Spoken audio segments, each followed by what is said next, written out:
Hey, what's up, everyone? It's Chris with the Mortgage Punk Show. Welcome to today's episode. I've got a very special guest here to introduce you to, and I'm super duper excited because we both were at a conference together last week. So we're both kind of on fire about real estate at the moment. So listen, before I introduce our guest, I do want to remind you to like and subscribe to the show. We've got great content with the best producers in the industry. And so anyhow, I've got one of them here in front of me, which is Shana McCain with Berkshire Hathaway. And I met Shana, let's see, when did we meet? Probably maybe 2 years ago. 2 years ago. 2.5 maybe. Yeah, we met about, 2.5 years ago. I actually got a call from your team lead. Yes. Is that what you call a team leader? Yeah, a that's what we team do. lead or Team a lead. team leader. If you don't know what that is, it's a realtor that works with a group of realtors, and the one that's running the show is the team lead. Yeah, is kind of the head honcho or whatever you want to call it. But yeah, your team lead called me and said that there were some marketing opportunities. Yes. With she specifically named you, and that is literally how we got introduced. Like, yes. I wasn't chasing you down. Right. Like, you weren't looking for me. She facilitated that. Right. And I'm super glad she did, because I really feel like I gained a friend and a great business partner who just does a fantastic job. Thank you. Which Likewise. you do. Likewise. So, all right, let's see. I have a few questions I've got cooked up here for you, Shana, because you've been, how many years now have you been a full-time? Well, I shouldn't say that yet, should I? How many years have you been in a realtor, a licensed realtor? This is year 6. Year 6. Okay, 6 years as a licensed realtor. Tell us a little bit about who you are. Like, where are you from? Okay. How'd you grow up?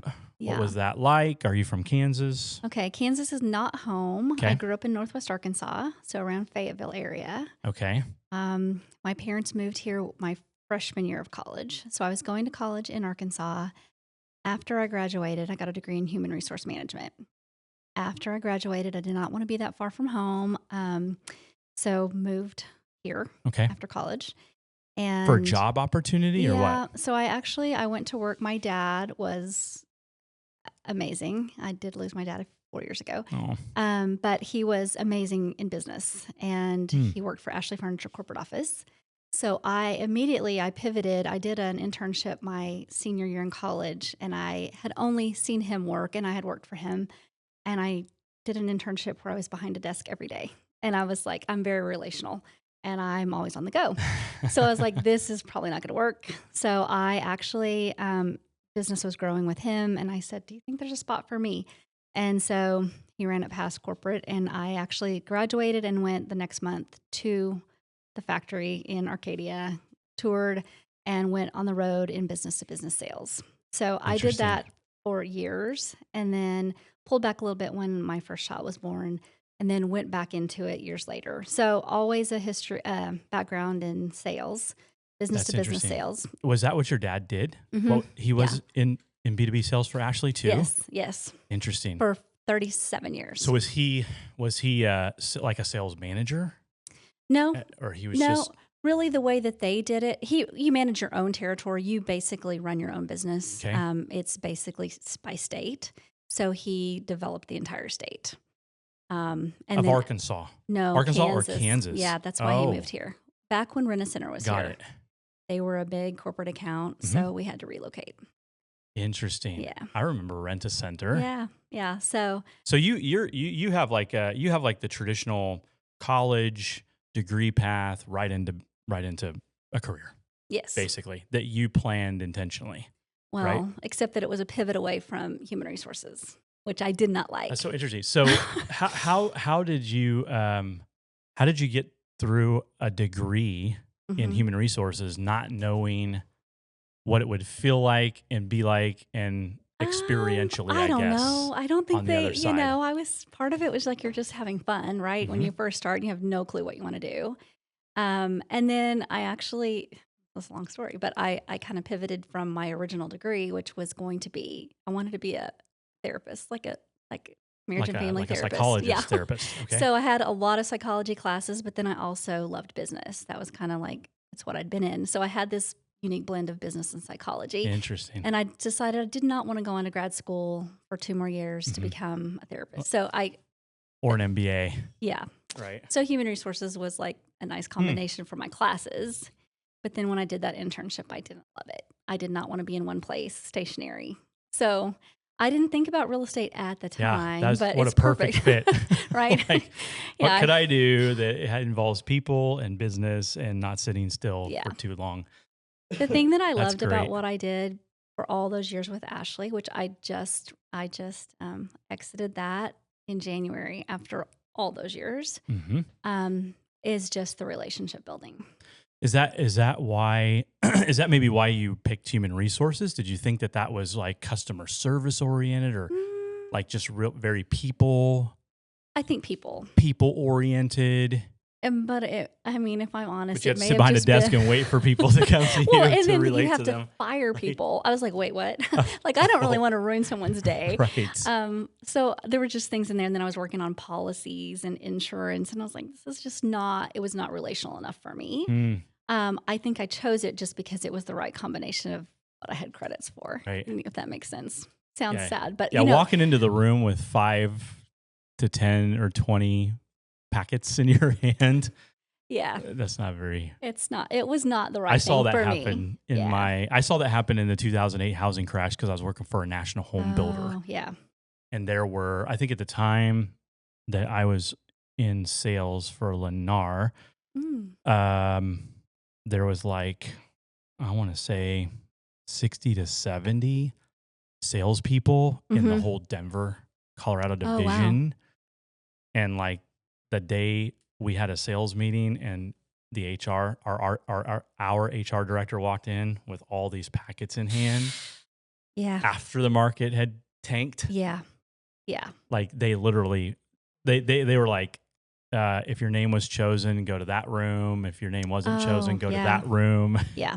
And it was like awful. Just a massive, cut. I did not want to be in that position.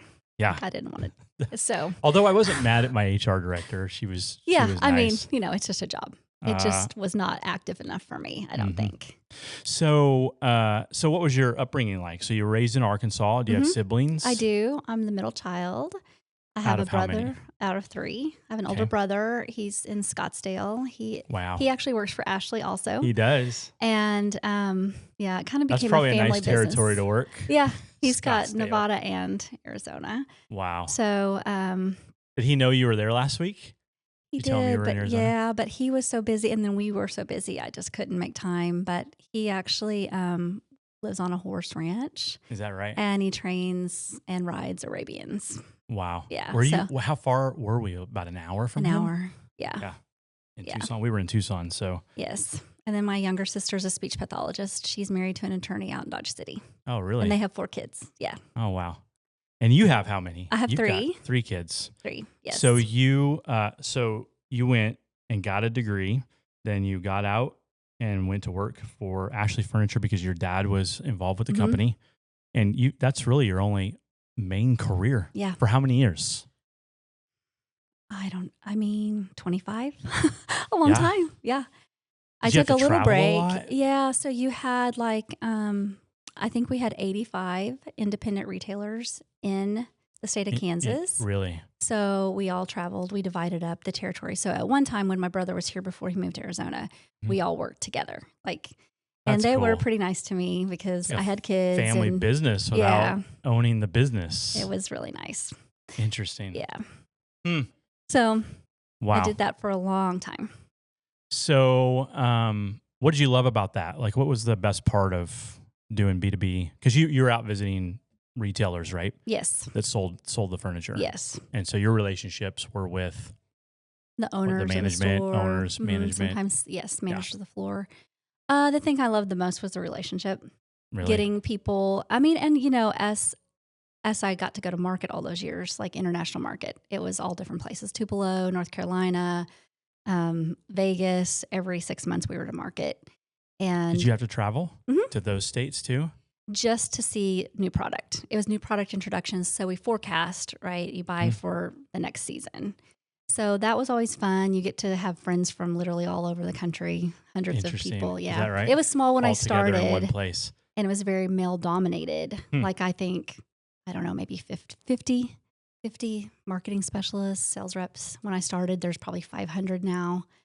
Wow. As it For grew, Ashley? yeah. When it That's started, wild. we were only one division of I didn't realize company. it, but it's not a publicly traded company, No, is it? it's privately a held. private company. Yeah. No kidding. So I Wow. love the relationships with coworkers when I saw them, and then just with business owners. You really get to know how to, you try to meet their needs. Right. You try to be partner in business with them to help their business grow, help your business grow. That's my favorite part. So did that entail like a lot of lunches and dinners and when we were at market, but otherwise, that sort of thing? if you had a sales training in the morning, you knew to bring donuts, you knew to bring things. So you would do lunch. those. Mm-hmm. You would go in and do a training session with their sales team. Yes. At a retailer. Right. Or that was part of the store. job description. You would work with the owner on placements. You'd track your placements to see what was selling, what wasn't. Then you kick it off the floor if it's not. And then training sales personnel how to sell the product. Very cool. Advertising. So your favorite part is literally just the people, the connections. You just get to know. They become like family. Well, I was going with my dad sometimes in the summer when I was in middle school and high school, just learning. I didn't know. I used to tell him, Dad, please teach me how to sell. And he's like, you just got to catch it. I can't teach you. Just watch. And yeah. That's what he said? Yeah. Just you watch. Catch it. You got to catch it. Just learn. Just watch and learn. You'll catch it. I can't teach you. That's interesting. Did you ever come to the conclusion that it's really, like you said, just very relationship driven? Like when you develop relationships with people, that builds trust, and you really don't have to force someone to shove your product down their throat type thing. That's the thing. When they trust you and you introduce it and you genuinely have their best interest. Because do you feel like your dad was right, or do you have some adjustments to his statement? His philosophy was he really wanted me to kind of wing it. Like he's going to just throw me in the deep end and you learn to swim. And that's what he did. He's like, well, here's your territory. You just go. And I did know enough from the back office end of it when I was in high school and learning, and I was dealing with the phone calls back when we would do faxes and he'd handwrite orders and things like that. But then he was like, you've got to go and do it and you'll learn it.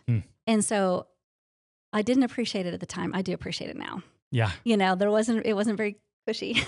Like you just go. You're just going to learn. You're going to make mistakes, but then you'll learn what works and what doesn't.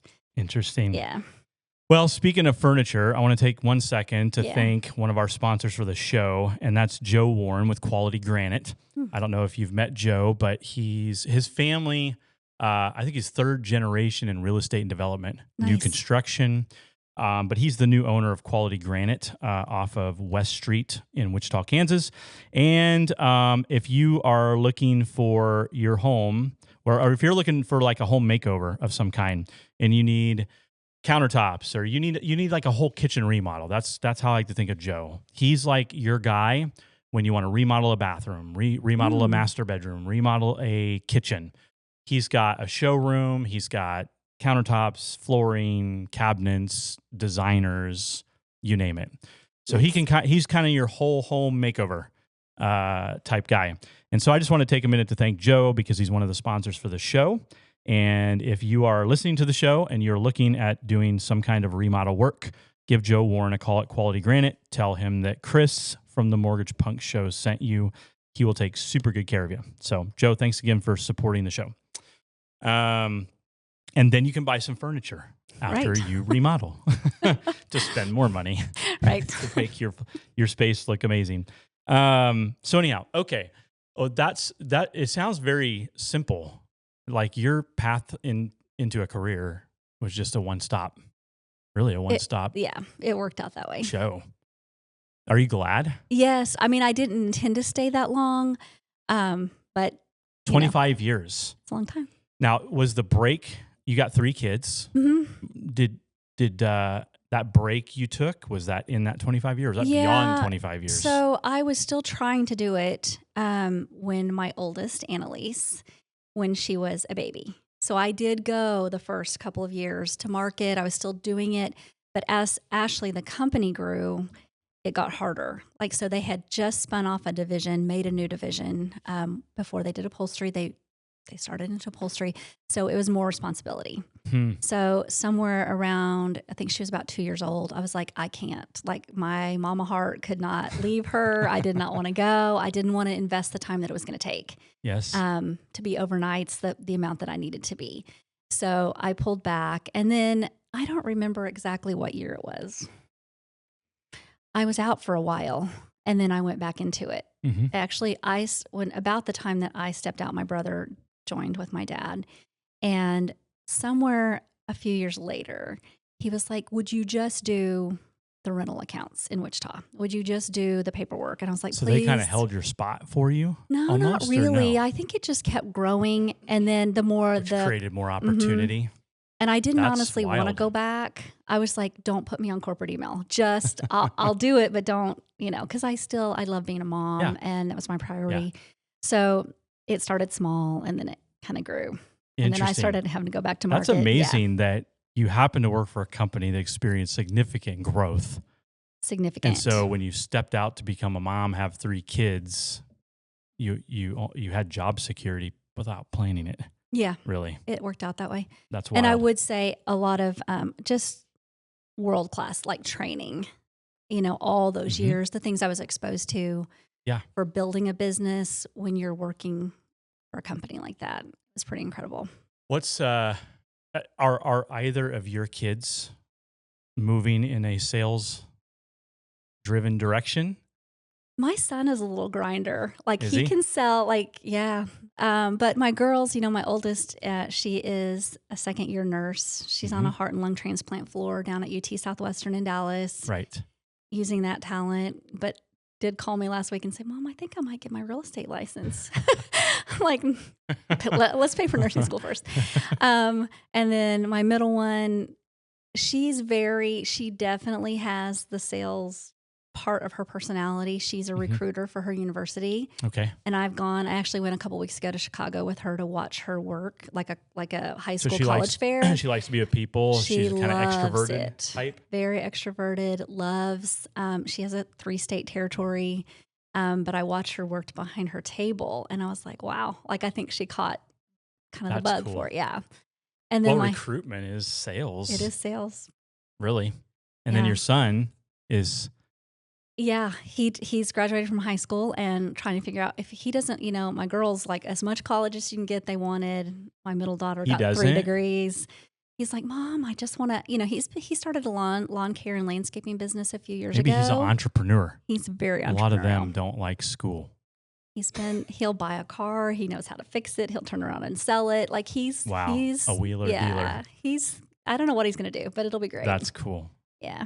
Well, you can always go to business school. You can leverage that into sales. Yeah. From a college perspective, anyway. That's cool. What's the hardest thing that you encountered working for Ashley Furniture over 25 years? Hardest thing? Hardest thing, you work on a 1-year contract. You're a straight 1099. You have 1 year. If you fall behind. Is that right? Yeah. It was pretty, they're serious about their numbers, serious about growth. There's a lot of accountability. So you're self-employed? You're self-employed. Interesting. People don't think that, but yeah, all of your expenses, you're self-employed. So did you manage like a P&L for yourself or what? Yeah, you just did it. Right. Wow. You knew where you had to be. You had to hit your sales goals. But they were great to work for. But I think challenging when the focus is always growth. There's not a lot of grace for when the market's down. And so you just learned to push through. It was stressful at times. And maybe the hardest part as I had kids was just the amount of travel, which is why I exited again. Yeah. So where was the pivot into real estate? What happened? Was there a life event? Well, did someone sell you on this or what? Well, I have been a single mom for 13 years. And when my oldest went to college in Oklahoma, the first semester, I thought I was prepared. And then I kept looking at my bank account and I'm like thinking, which I didn't maybe tell her, hey, don't be, she was used to me taking her to Target, me taking her to eat, whatever. And all of a sudden, I literally thought someone had picked up my card and it was fraud. And I Oh, was like, no. I don't know what in the world happened. So we joke about it now because she was I literally called my Target red card and I was like, because it's connected to my checking account. And I was like, what is happening? And they're like, well, it's jeans, it's perfume, it's snacks. And I was like, oh. And so I called her. I'm like, Ann. And so she's like, I'm sorry, Mom. So I just thought, oh my goodness, that was about November. And I literally was thinking, okay, I've got to do something to help offset college because college was a hefty expense on top of everything else. So I literally Googled, how do I get my real estate license? Because of something someone had said earlier that summer. So prior to when I was married, we would buy a house, completely remodel it, flip it, sell it for sell by owner. So I was like, okay, I can do that. Like, I mean, if I ever couldn't be an agent, I'm great at painting. I can jackhammer a floor, like all that stuff. So I thought, maybe real estate, maybe I could, I honestly thought I was going to try to flip. It's why I wanted to get my license. Because you and your ex-spouse Yes. did this. How often? About every 2.5 years, 3 years. Really? Mhm. And you would just go hunting for a house? Or did you have a realtor you worked with? No. Or how did you engage? We literally just would look. And I mean, part of it is we moved to Dallas. We were living in Oklahoma City for a while. We moved around, but we would buy. I can see past, maybe because of the furniture background and the, decorating and all of that. I could always see past like ugly, like if the carpet was bad or walls or wallpaper. You could get a vision I for could what get a something vision could look for it. like. So we would always go in and buy probably the ugliest aesthetically house on the street in a great neighborhood. So we did that, and we did well. Is that right? Yeah. So I kind of fell in love with that part. I didn't even know this part of your story, I don't think. Yeah. Shana, maybe you've mentioned it before, Yeah. vaguely, but I didn't realize that. About every 2 years. Mhm. And you'd make money. Yeah. Doing that. Yeah. How amazing. Yeah. We lived in and you're some just great looking houses. for ugly houses on a nice street. Ugly house on a great street. So that's the most simple philosophy. Do you know how many people in our market, Shana, who are like trying to crack the how to be an investor in real estate code? That's it right there. And that is the most simplified approach I've ever heard. I'm going to use it the next time someone says to me, Chris, where do I find all these houses? I'm just going to say, look for the ugliest house on the nicest street. Yeah. That's what my friend Shana says. And then go work hard. She's a great realtor. Rip off the wallpaper yourself. Do it all yourself. Funny. Yeah. That is, I love any kind of approach to business that you can just write on a napkin. Yeah. Like something real simple. Yeah. Not complex and not super hard. Like I didn't know it was building. It's just amazing how many things you can do in life and profit from just super simple things. Yeah. It blows my mind. So you're trying to offset some college expenses, make up some extra money. You're a single mom, raising 3 kids. Yes. And your mind went to, hey, I have flipped houses before. Yeah. I think I can do that. So it wasn't, I'm going to become a realtor. No. It was just I wanted access. Utilizing real estate yes. to help make us some extra money really on the side. Yeah. So then did you do that? Actually, no. I started, and I started on a team, Tiffany, who is my team lead, and dear friend. We had kids in. So you went and did you go get licensed? Oh, yeah. So that you could flip homes? Yes. So I literally Googled, I was like, how to get a real estate license in Kansas. And I think there was a class starting the next week. So I literally just jumped in and did the class. What made you want to do that when you didn't have to do that before? Like because I didn't want to move. No, but I would buy it and live in it, fix it up, flip it. Okay. So I didn't really want to move that much. I mean, I was a single mom and I had 3 kids and I was like, I didn't want to do that. And my mom, at the time I had lost my mom.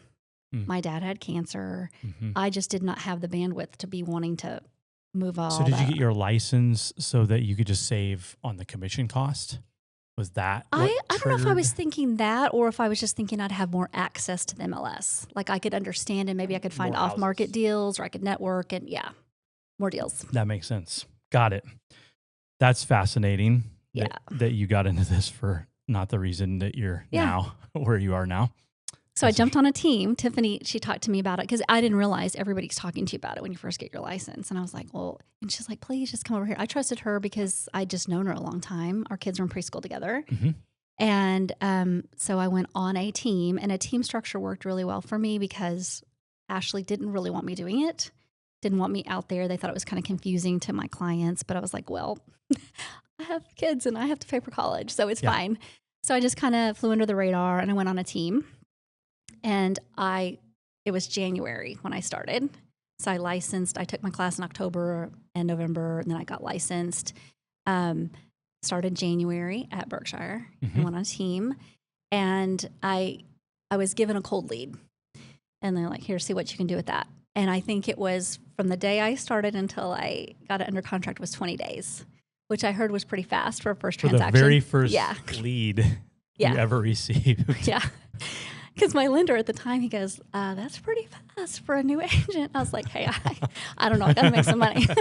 So I loved it. And then it was kind of addictive. Really cool. And so I think in that, I kind of forgot about flipping. I've always thought I might do it, but I haven't yet. So let's take a minute. I got to do another sponsorship break here for shout out to Jason Hancock from Pillar to Post. He's a great home inspector. Yeah. So all of these sponsors, Shana, I make sure they're all rock stars or they don't get to be on the Mortgage Punk Show. I have worked with Jason, yeah. So anyhow, Jason's one of the sponsors for our show. So if you are purchasing a home or selling a home, you definitely want a home inspection. It's kind of like a Carfax report if you're buying a car. You want to make sure everything checks out. And if you're looking for someone who's trustworthy, has integrity, who's above board, runs a really good business, is responsive, communicates well, he's a rock star. That would be Jason Hancock. So Jason, just want to give you a shout out, Pillar to Post, home inspections. Thanks for supporting the show. If you're looking for a home inspector, call Jason and tell him Chris from the Mortgage Punk Show sent you. So anyhow. Yeah, he's great. So you have used him before? Yes, I have. You have? Yeah. Okay. I like Jason a lot. Yeah. He's really cool. He's a very good guy. So, okay, after knowing you for 2 years, I'm picking up bits and pieces of your story that I've never even asked you about before. Yeah. So it's blowing my mind. So you took a lead, you sold, and you got it under contract in 20 days. Yeah. And then you completely forgot about house flipping. Yeah. Yeah. You're having so much fun. That's what it sounds like to me. Well, I was like, oh, hey. I think I can do this. I think I like this. So it's interesting how you got on this team and you got licensed with the intent of flipping houses to make side money. You probably didn't even know what they were going to throw in front of you. No, I had no clue. Going in the door.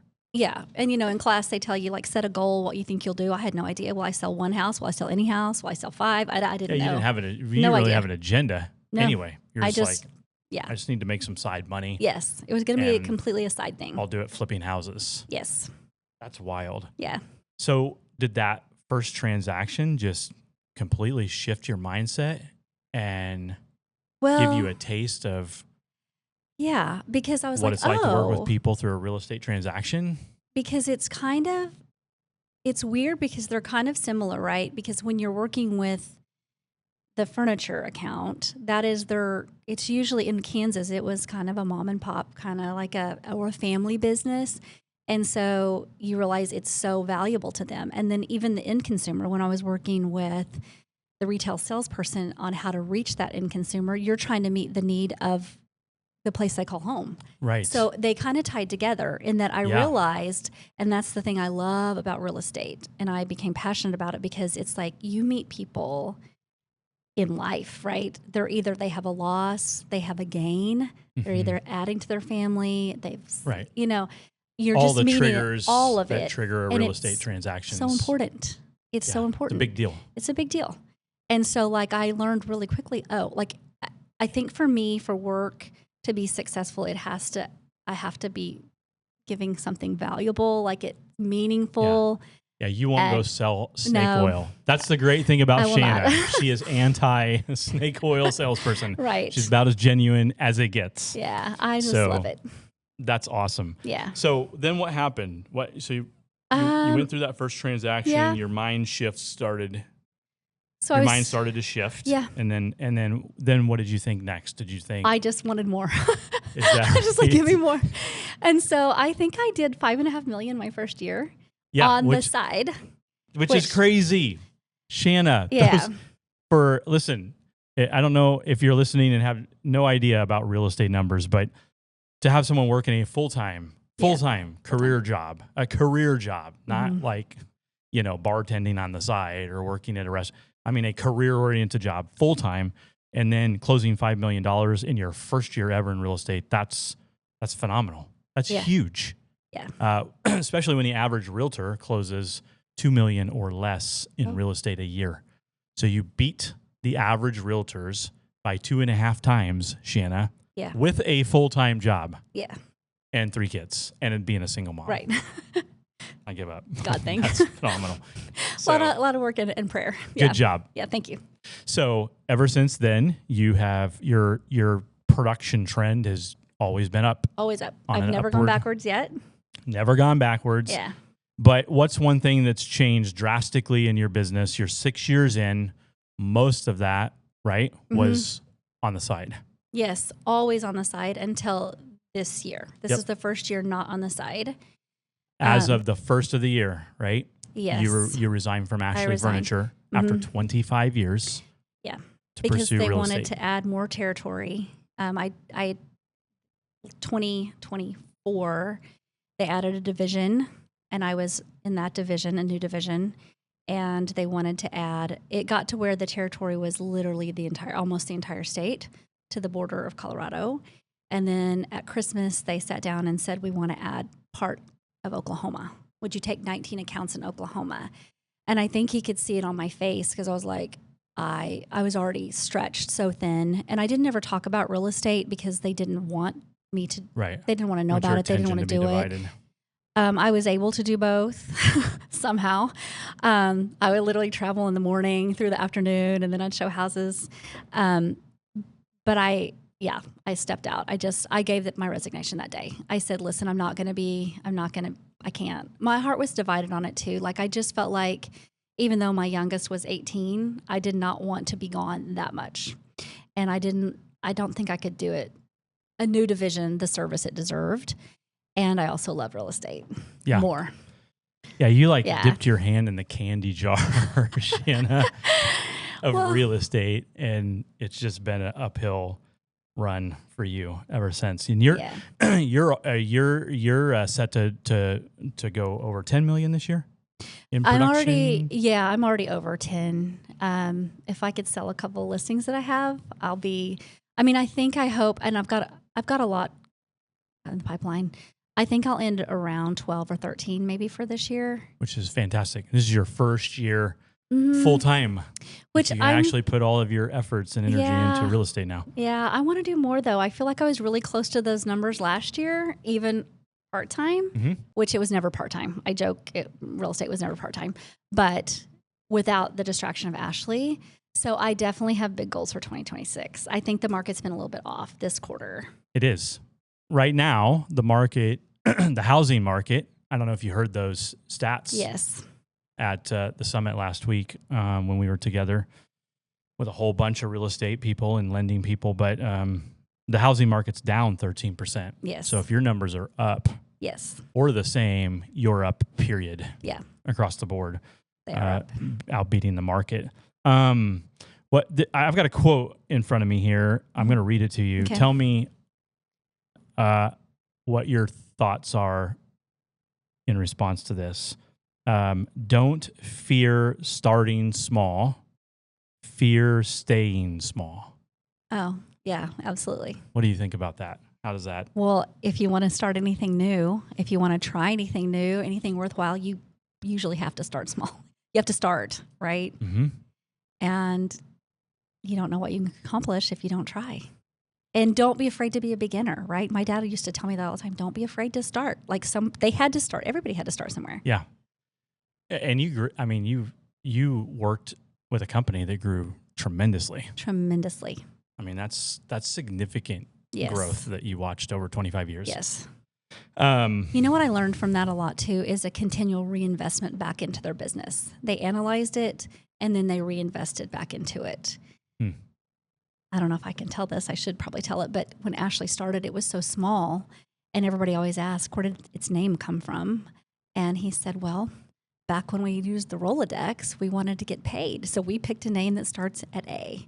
So, they started small, Wow. and now they're a multi-billion-dollar global That's company. crazy. Mm-hmm. Yeah, I love that. I love that quote. Don't fear starting small, fear staying Yeah. small. Why do you think it's good to get big? Some people say, I don't know. I meet people, Shana, that say, I don't want my business to get that big. What do you think about that? I think Like, it just I guess how should people think about that? I guess it depends on your goals. Like, I feel like the bigger I get, the more opportunity I have to give back or make impact for positive, right? Yeah. So that's my goal for being bigger. Any thoughts on why someone would have a different approach? I don't know. Maybe if they haven't seen it handled properly, maybe if people get big and it changes their attitude or changes the way they live, or They have some negative perception about growth. I think everything should. I mean, I think all of life. I think we watch it every day, don't we? Yeah. Don't we?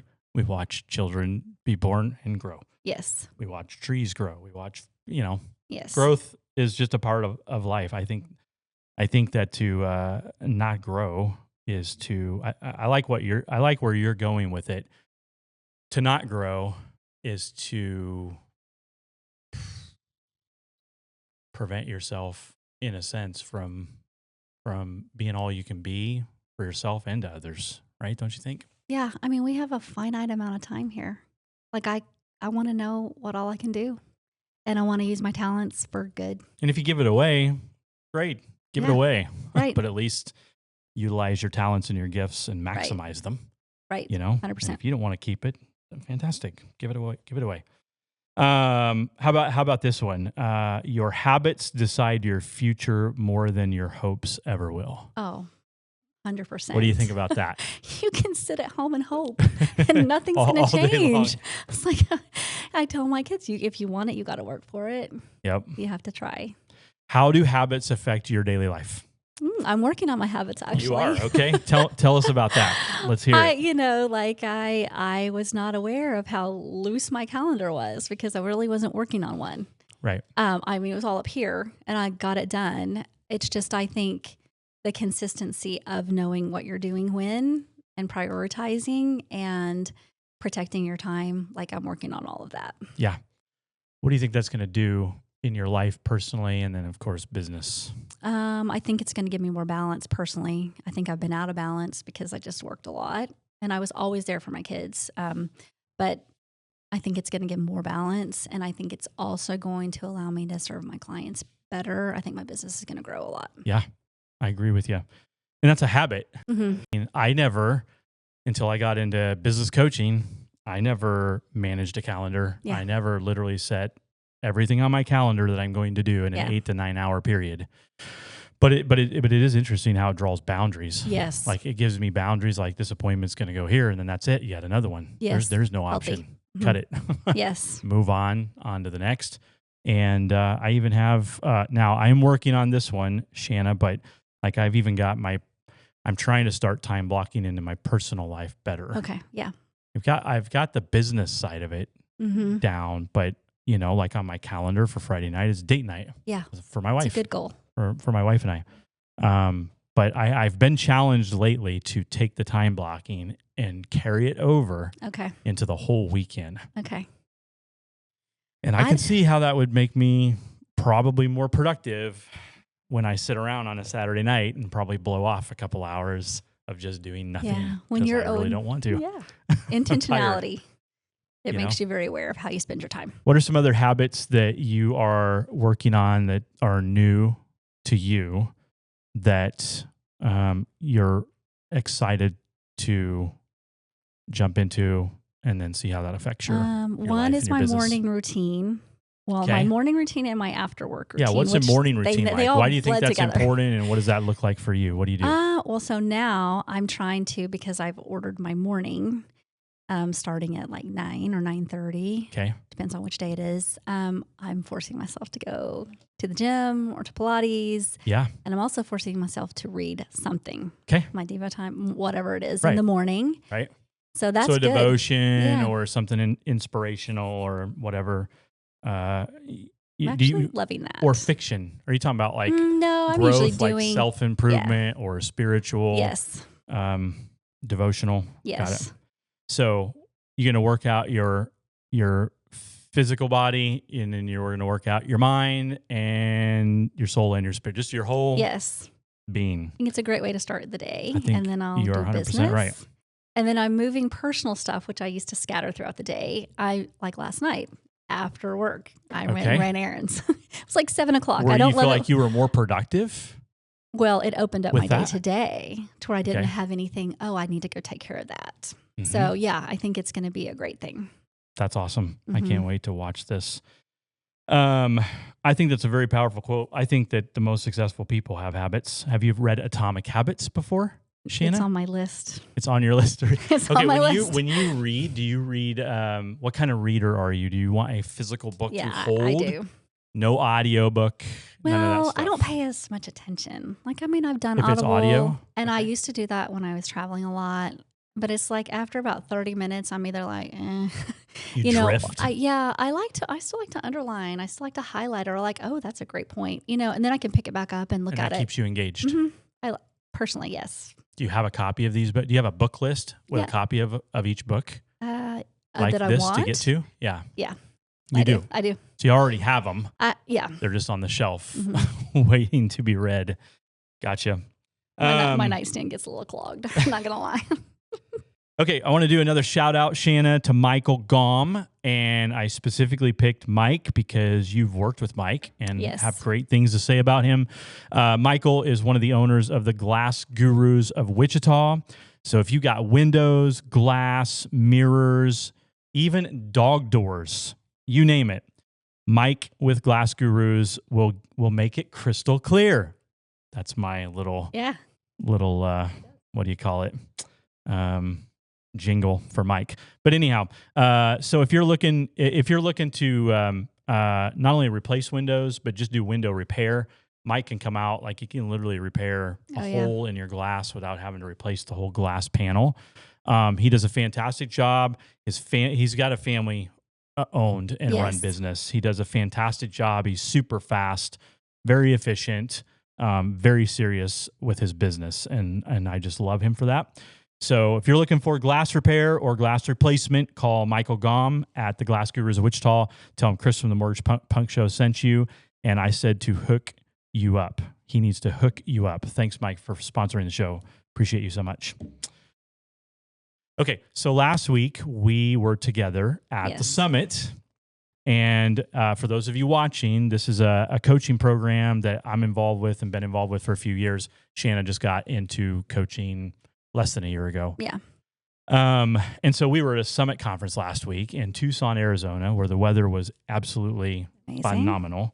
But when we go to these conferences, it's kind of like having your mouth plugged into a fire hydrant on the street and having the entire, fire department just undo the top of it and blast you. What did you pick up from last week? What are like one or two or three major takeaways about your life, personally, business, whatever, that hits you the hardest? Well, it's a lot, right? It's like you came home with a list. I came home with a list. I think one, I have a lot of growth I want to do.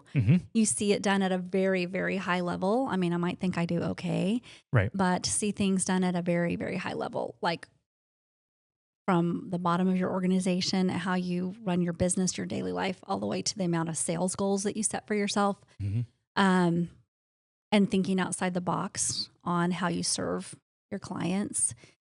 That was huge for me. Like a lot of things that I'm going to try to implement. Like white glove oriented just aspects of how to take better care and really serve people better than the average. I think because I've never handed over any part of it, I don't have a transaction coordinator. I don't have any help with any part of it. I felt like I was holding on to my business and making sure everything's done the right way. But I think it made me... Only you could do a great job at it? Is that kind of your mind? Or was that your mindset? I felt like, that's my responsibility. But I think that there are things that I do need to delegate that will allow me to take actually better care of my client than if I hold on to everything. Yeah. So that's one. is hiring an assistant and a transaction coordinator to free me up to actually do the stuff. I mean, take they better don't care of people. Yeah, they don't care if my paperwork's perfect. Right. They want to know Right. how I interact with them. So Yep. I think that's a huge thing that I'm going to do differently.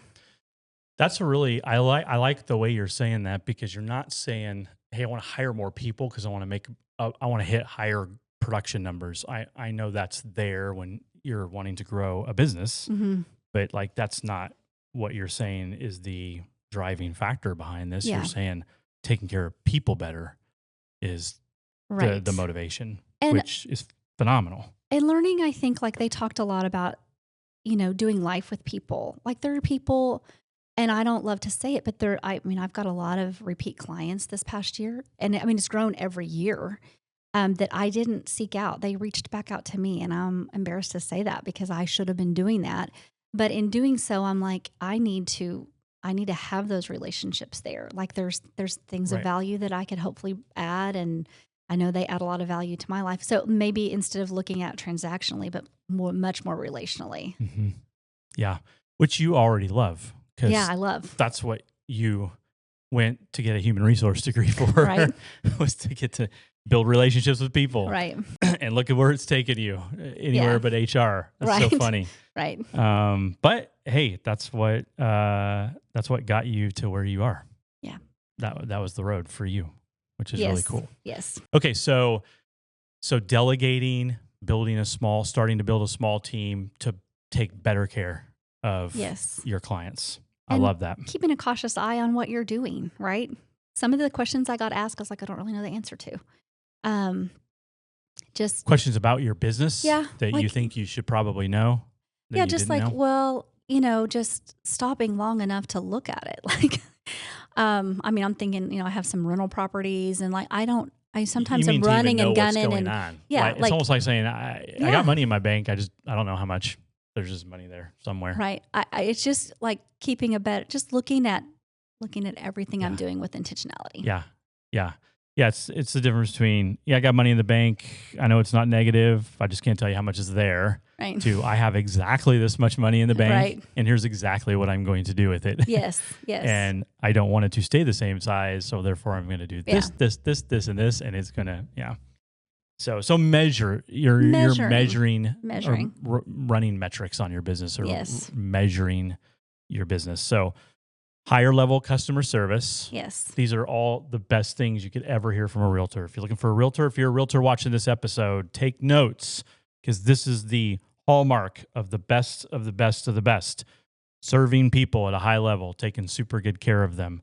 Number 2, measuring your business. Yeah. Because you can't get, if you don't measure it. I think one of my favorite quotes, Shana, is you cannot you cannot manage what you can't measure. Yes. If you can't measure it, you can't manage it. And if you can't manage it, you can't, it's just like wandering around in the desert. Right. Right. And just kind of aimlessly shooting in the dark and hoping for the best. Yeah. Type thing. Okay, so what's a third? Give me a third big takeaway that. Set big goals. Okay. Yeah. When you got into real estate, you said that that question was presented to you, right? When you first got licensed, joined Tiffany's team. Yeah. But did you have no answer back then? I didn't, because I had no clue. Yeah. I'm like, no clue, because no people answer. said, the failure rate of an agent is really high within the first 3 years. Yeah. Significantly high. And I thought, I have no idea if I'll be good at it. I don't know if the skills will transfer. I don't know if I'll like it. And so I literally didn't know, will I sell one house? Will I sell 5? I couldn't have dreamed of $5.5 million. I just didn't know what to set. So yeah, I think this past week made me think, oh, I need to dream a little bigger. I need to set higher goals. Did you write anything down? Yeah. What percent? Do you have a percentage number? Like next year I want to grow by this percent? I just really want to bust past the 13 million. My goal for 2026, I'd like to do 20 million. Okay. Yeah, that is the goal, isn't it? Mm-hmm. Which that would be significant growth. Yeah. But I think you're going to do it. I think that I don't know if you picked this up at the summit last week. Someone was talking. I don't know if it was on stage or if it was a side conversation, but someone was talking about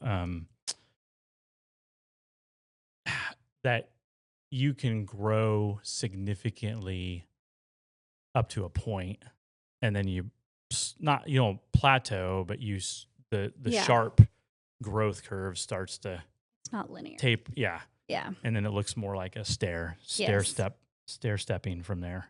So did you pick up on that? Yes, for sure. Like, I don't think it's realistic to think you're just going to catapult straight up. Forever. But I do think that like part of my being maxed out is just not delegating anything. So I think that's where some of the growth will come from for sure, is having a TC, having help on that side of it. So I'm not, bogged down on all the paperwork, but then going out and proactively doing the things that we were talking about. Right. I think the biggest takeaway for me at this is my 6th. So this is your first. This was my 6th. Okay. And also, if you're watching this episode, just to give you some context on the summit that Shannon and I were at last week, you have to already be a pretty sizable producer to even receive an invitation and attend. So this is not a conference for beginners or intermediate players. This is for like it'd be for the major leagues if you were thinking of it in athletics. So Shanna's right. When we go there, we go down to the size because you see all these other incredible athletes, realtors, lenders at banks that are just doing business in ways unimaginable. But they're taking good care of people. Yeah, they're measuring their businesses. So I think the biggest takeaway for me, I focused a lot on my team because I have a team, and we are constantly just trying to make our team efficiencies better because our customers feel it. Yes, our clients feel it. So we're just like you. We're doing everything that we're doing to serve people at a super high level. So it's very depressing when we don't hit those goals. Then I end up making phone calls. And Shanna, I always tell my clients, if there's a little bit of a rub or a bump in the road, I just say, hey, I'm like the Chick-fil-A manager. I will come give you free ice cream cones. Like if I have to. Other banks probably won't do something like that, but I will come around the store with free ice cream cone gift cards if for some reason we fail to deliver perfection, so we're constantly trying to attain that. So I focused on taking classes that were all team oriented, team efficiencies, team processes, and you are just about to step into the door of that world for the first time. What are some things that you fear? What's your biggest fear in taking steps into next year with a big goal that's higher than you've ever attained and looking to possibly bring on a team member? I'm very competitive with myself, not necessarily other people, but I have very high expectations of myself. So, I think there's always that fear is like, I want that. How am I going to do? Because it's new. Haven't tried it. Fear is you. Your biggest fear is yourself. Yeah. I don't want to disappoint myself. I don't want to disappoint anybody else, but I mean, I'm saying my goal, a big number, and I'm going to have to do things that force me out of my comfort zone. And even like I run nobody's looking at my anything. And to be completely vulnerable and transparent at the level that as you move up, like I have my interview for level 2 on Monday. You do? Yeah. Okay. And so it's a little nerve-wracking to open up your whole life. Okay, who's your interview with? Do you know? With Rick. Well, at least you've met him. Yeah. So that's good. Yeah. That's fantastic. I'm so excited. I'm excited about it because what is the sign I kept reading when I walked past it every day? Information is free, but accountability is priceless. Oh, and so at the summit. Yeah. I think that, opening yourself up to growth and growing pains, and even putting this out here like this, if I didn't tell it hold you more accountable because you told someone. Say that again, because I love that quote, and I took a picture of that banner at like the first summit I ever went to. It's information is free, but what was it? Accountability is priceless. Accountability is priceless. I love that quote because It's there's a difference between thousands of people attending some conference and doing absolutely nothing with yes, it, but wishful thinking or yes. hoping. Well, and you could even hide behind, you could take the strategy and you could just not set yourself up to be coached to where you expose yourself to, to Hmm. criticism, to accountability, Right. to you're going to perform those steps because Yeah. it's good for you to grow if you want to grow and serve other people. I never believed in coaching before in my life until I got into business coaching. Yeah. And then I started to learn, okay, if I want to be a high achiever in my life in any area, I need accountability because all of us by human nature are pretty lazy. Yes. Like we don't Yes. want to form habits. We don't want to get up when it when you don't feel like it Yeah. or do what you're supposed to do when you don't feel like making that call or whatever. But I love what you're saying. Your biggest fear is yourself. It makes me think back at this quote that I threw out here in the episode earlier. The don't fear starting small, fear Mm-hmm. staying small. Mm-hmm. Maybe that quote would be an encouragement to you Yeah. to shift your fear from yourself to, hey, you know what? I would rather be more afraid of just staying small and doing nothing. Yeah. And they talked a lot about leaving a legacy Hmm. and not that necessarily being financial. Yeah. Like, so, and I think I've thought a lot since I've been back and I thought, I've wanted my kids to do that. I've pushed them out of their comfort zones. I've encouraged them, hey, you've got to keep growing. You're going to try to continually improve. You're not always going to hit the mark, but you got to put yourself in situations that it's going to make you better today than you were yesterday, even if it's a little bit. Hmm. And I look at all my kids, but like they're all doing things that a few years ago they would not have thought possible that are hard. And so I think I can't give good advice and not take If you don't advice. do it I need yourself. to keep doing the same thing. And you want to I want to leave a legacy of that. Yeah. Like I want to be a good steward of my talents, of my money, of opportunities, of I love it. yeah. You're going to change. You're not only going to change, but you are going to change and affect your kids as they watch you change the way you run your life and your business and take it to a whole nother level. It's I going hope to, so. I am just so thankful that you're letting me have a front row seat to Well, sit down with some popcorn and it's watch because of you. You introduced me. perform. So thank you. Yes, Thank you. 100,000%. You have called me every week for 2 years. I have. And you did not give up. Yep. And I'm very grateful. Any other lenders call you for No. 2 years every week? No. No. So I gotta do one more sponsorship spotlight here for Matt and Natalie in Body at Vortex. Are you familiar with Vortex? I am. Air duct cleaning services. Yes. So listen, Matt and Natalie with Vortex keep homes clean and keep your air fresh from ducts to vents.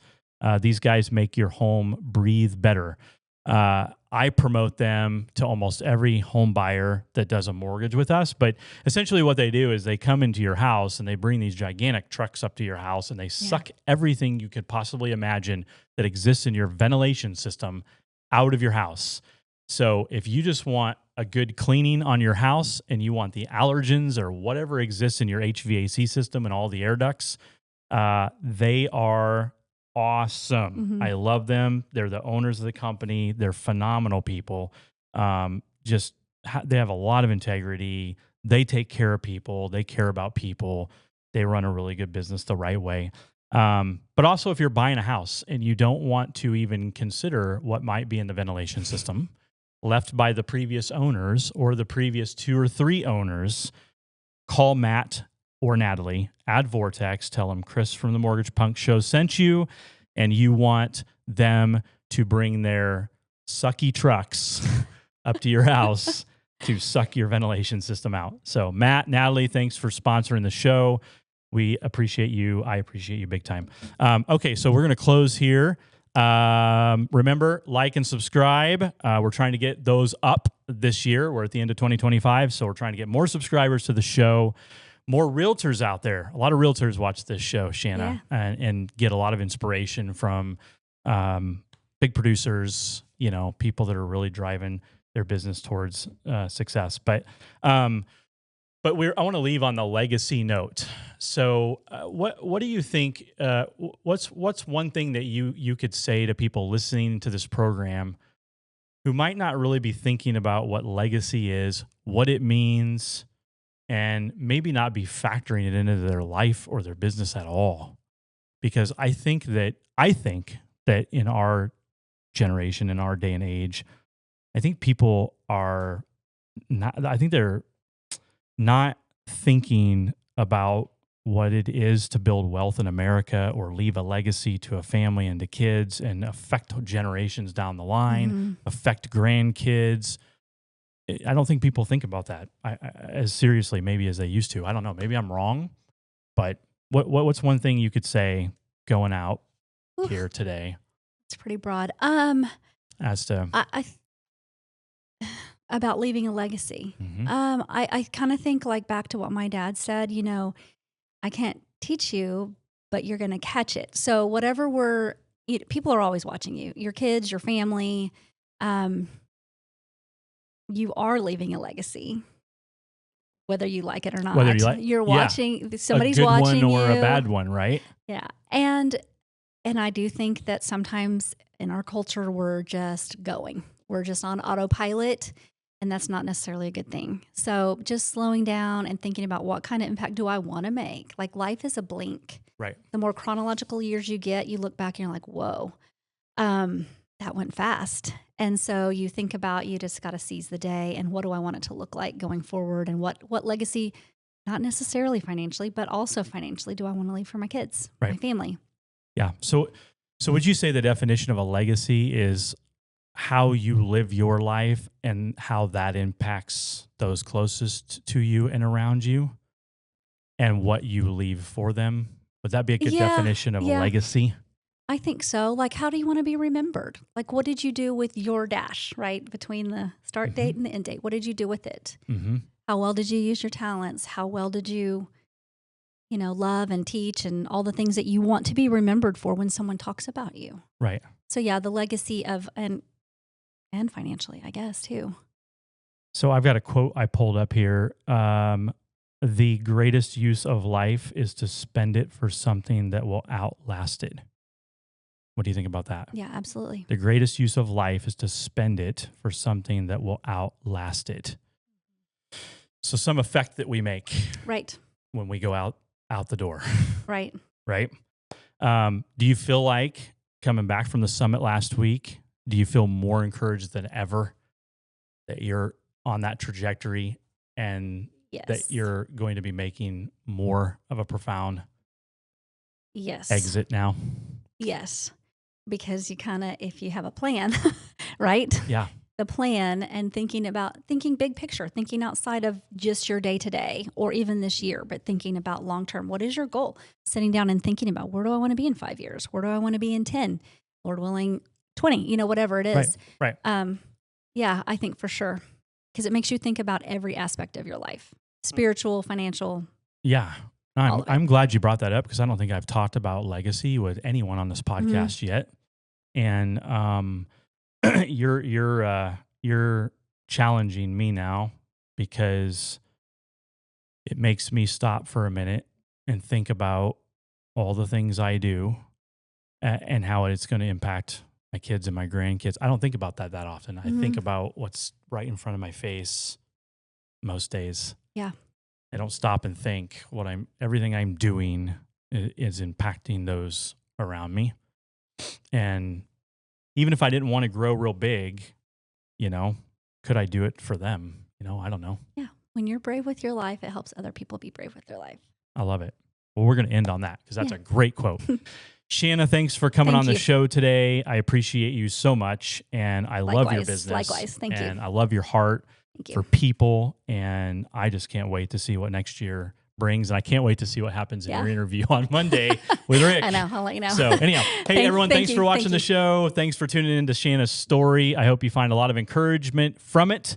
And I hope that you're challenged to leave a legacy. So, all right. See you later. Thanks for watching.